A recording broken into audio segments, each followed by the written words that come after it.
Audio book वाङ्मय 53 धर्म तत्व का दर्शन और मर्म चैप्टर 1 पार्ट 21 धर्म प्रधान अर्थ ही कल्याणकारी हैं। व्यक्तिगत जीवन और समाज को ऊंचा कैसे उठाया जाए, उनमें शांति, सुव्यवस्था, शालीनता और सदाचार कैसे कायम किया जाए, इसके लिए भारतीय मनीषियों ने पुरुषार्थ चतुष्टय का एक सुगम उपाय बताते हुए उसे व्यक्तिगत जीवन में अपनाए जाने पर विशेष बल दिया था।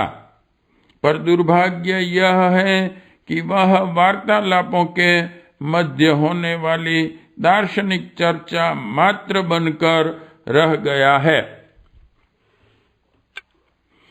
धर्म, अर्थ, काम, मोक्ष यह जीवन के 4 महत्वपूर्ण पहलू हैं। धर्म अर्थात नीतिमत्ता, अर्थ अर्थात संपदा, काम अर्थात कर्तव्य परायणता और मोक्ष अर्थात विदेह जैसी स्थिति। आंतरिक उत्फुल्लता, आनंद का अवतरण। जीवन के प्रस्तुत अध्यायों में से आरंभिक 3 को संपन्न कर लेने मात्र से अंतिम का संपादन स्वतः ही हो जाता है।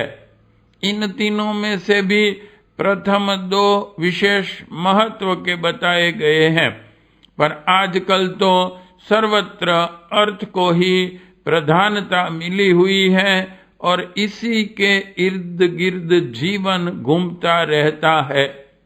शेष 3 की उपेक्षा हो जाने के कारण ही न तो जीवन में और न समाज में ही शांति और सुव्यवस्था दिखाई पड़ती है जो दिखाई पड़नी चाहिए थी।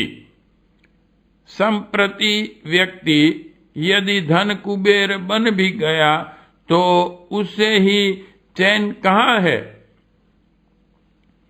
उसकी अशांति इस बात की है कि संपदा कहीं कोई चुरा न ले जाए, जबकि दरिद्रों को यह चिंता सताती रहती है कि कुछ पैसे जुड़ गए तो अमीरों जैसे ठाठ अपनाया और मौज मस्ती की जाए। संपत्ति आज हर एक को बेचैन किए हुए हैं। आखिर इसका कारण क्या है? इन दिनों अर्थ और जीवन क्यों एक दूसरे के पर्याय बने हुए हैं, जबकि पूर्व काल में अर्थ को अनर्थ मूलक माना और उसके सीमित उपयोग पर जोर दिया जाता था।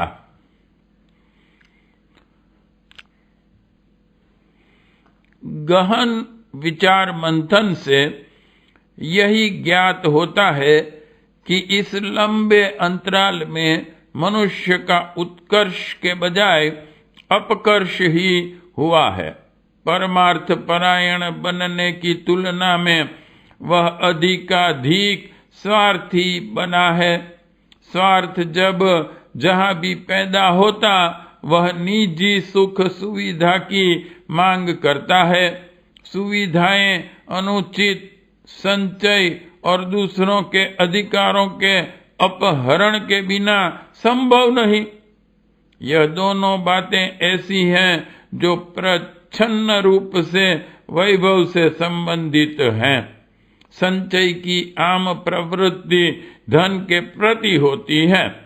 यही हर प्रकार के संग्रह की मूल है।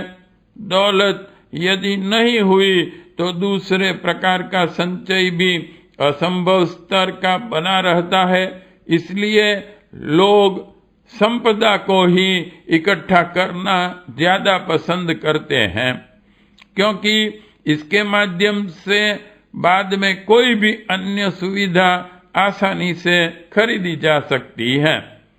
इसी तरह अपहरण की बात जहाँ आती है वहाँ भी अर्थलोलुपता की विकृत भावना ही दिखाई पड़ती है।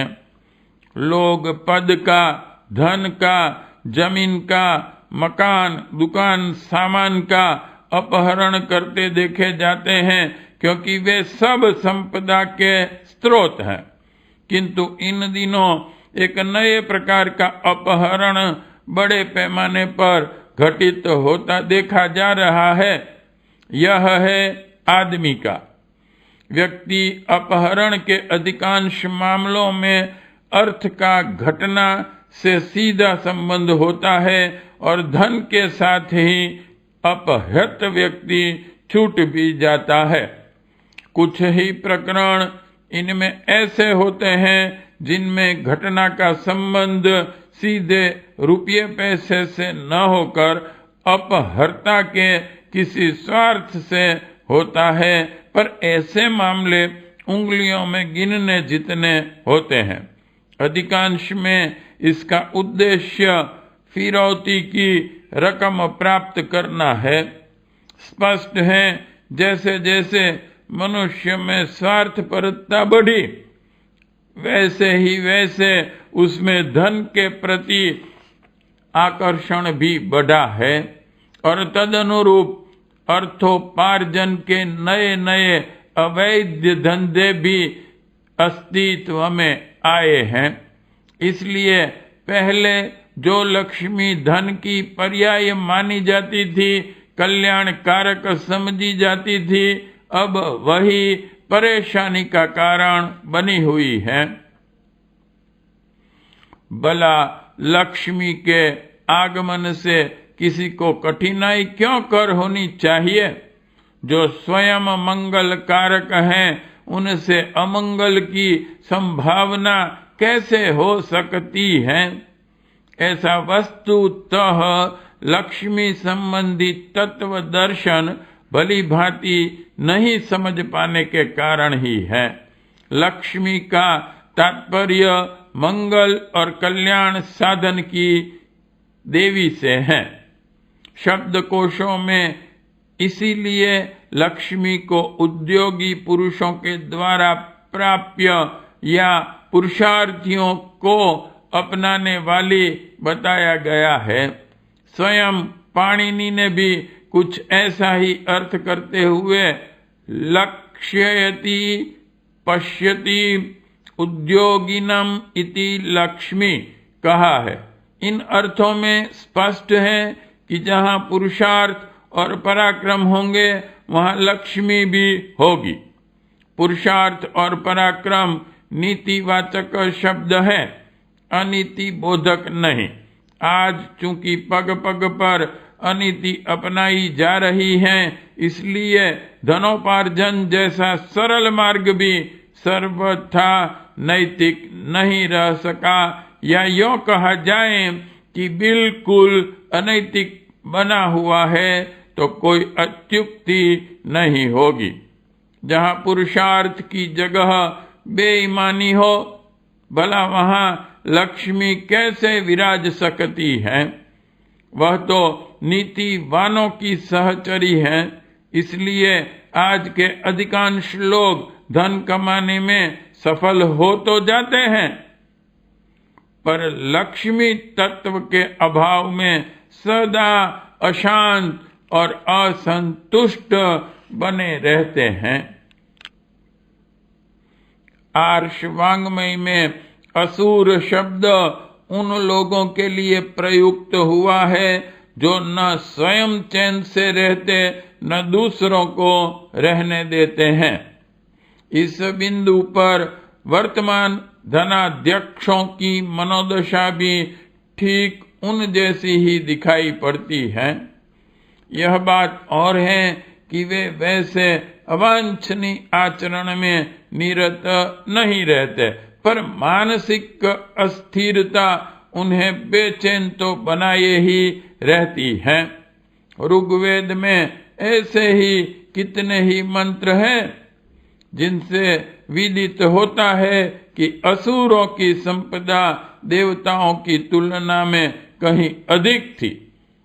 इनकी रक्षा में ही निमग्न रहने के कारण वे राक्षस हो गए, जबकि देवता वे कहलाए जो अपरिग्रह पूर्वक रहते और अभावग्रस्तों को दान करके खाते थे। अतः एवं वे लक्ष्मीवान बने रहे। प्राचीन समय में वस्तुतः संपदा की अपेक्षा श्री की प्रतिष्ठा थी। यही कारण है कि तब समाज में हर प्रकार से शांति बनी हुई थी। जहाँ श्री रहेगी वहाँ समृद्धि और संतोष होना स्वाभाविक है। वर्तमान में संपत्ति सर्वोपरि है। लक्ष्मी की स्थापना की बात तो बाद में सोची जाती है। जहाँ वैभव आगे और श्री पीछे हो वहाँ लक्ष्मी का कोई महत्व रह नहीं जाता। ऐसी स्थिति में नियंत्रणकारी अंकुश लक्ष्मी के पास न रहकर धनवान के हाथ आ जाता है।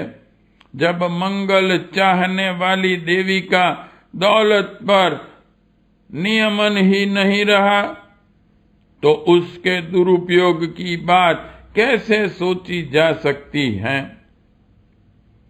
जहां दुरुपयोग होगा वहां दुर्गति भी पैदा होगी। इससे व्यक्ति में असंतोष और समाज में अराजकता उत्पन्न होना सुनिश्चित है। यही आज की स्थिति है। प्रस्तुत दशा से बचने के लिए ही हर भारतीयों के घर में प्रति वर्ष कार्तिक अमावस्या के दिन लक्ष्मी की पूजा की जाती है।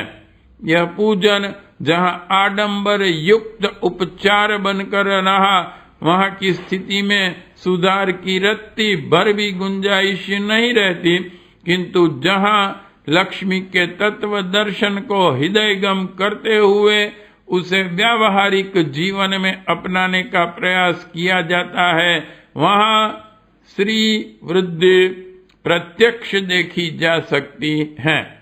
प्रति वर्ष लक्ष्मी उपासना का विधान इसलिए भी है कि जिस आदर्श को जीवन का अभिन्न अंग बनाए रखने का संकल्प लिया गया था वह कहीं विस्मृत न हो जाए और जिंदगी आदर्शहीन श्रीहीन होकर न रह जाए।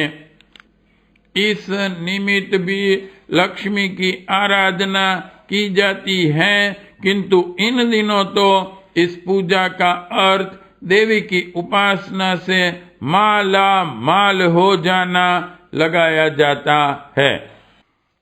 यही सबसे बड़ी विडंबना है।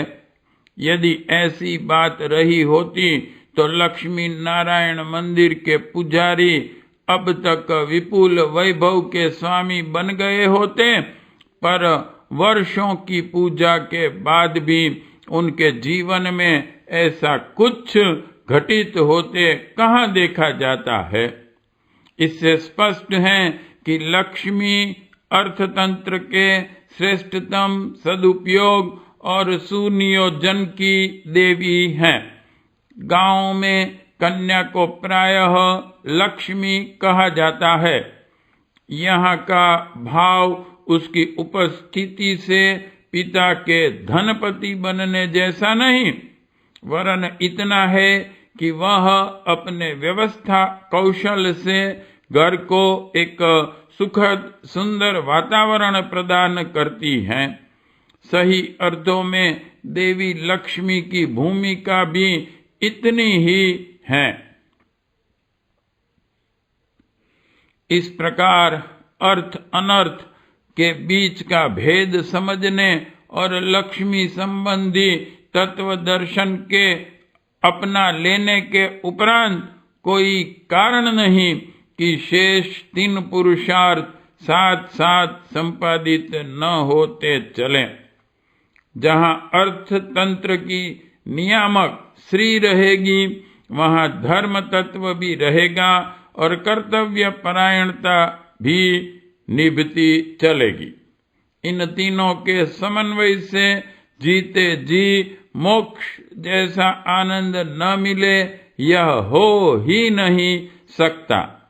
इस तरह जिस समाज में उक्त चारों पुरुषार्थ का संतुलन समीकरण बना रहेगा, वहां की धरती पर देवता निवास करेंगे और वह धरती स्वर्ग जैसी सुखद एवं सुंदर होगी।